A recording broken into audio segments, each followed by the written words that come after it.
31শে December ছাত্রদের নেতৃত্বে জুলাই ঘোষণাপত্র দেওয়ার কথা ছিল। পরবর্তীতে সরকার এই বিষয়ে সবার সাথে কথা বলে এই ঘোষণাপত্র দেওয়ার ব্যাপারে উদ্যোগ নেওয়ার ঘোষণা দেন এবং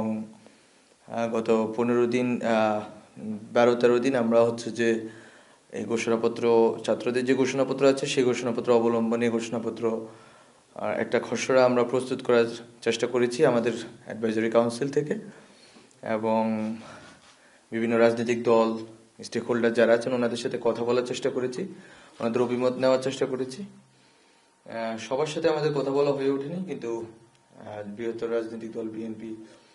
তার পরবর্তীতে জামাত এবং যারা নারী সংগঠনগুলো আছে, শিক্ষক সংগঠন, বিভিন্ন গ্রুপ অফ পিপল, স্টেক হোল্ডারদের সাথে, ছাত্রদের সাথে আমরা কথা বলেছি। যেটা জানতে পেরেছি যে তারা সবাই প্রোক্লেমেশনের বিষয়ে একমত আছেন যে ঘোষণাপত্রটি দিতে হবে, কিন্তু ঘোষণাপত্রটি কবে এবং ঘোষণাপত্রটির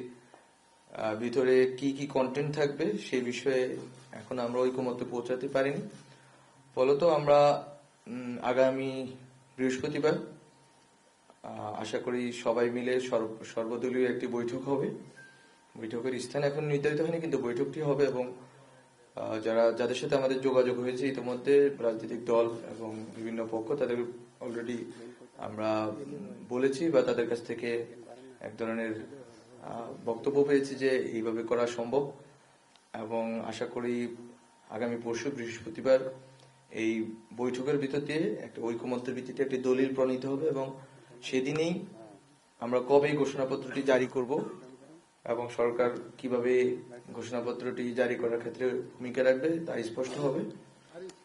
এটাই হচ্ছে আমার দিক থেকে আজকে বক্তব্য এবং আশা করি যে বাংলাদেশের জনগণ এবং ছাত্রদের নেতৃত্বে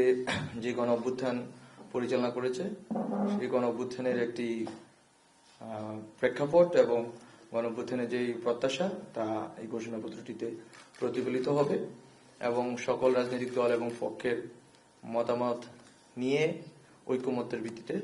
এই ঘোষণাপত্রটি প্রচারিত এবং ঘোষিত হবে। সো আপনাদেরকে ধন্যবাদ অপেক্ষা করার জন্য এবং থ্যাংক ইউ। আপনাদের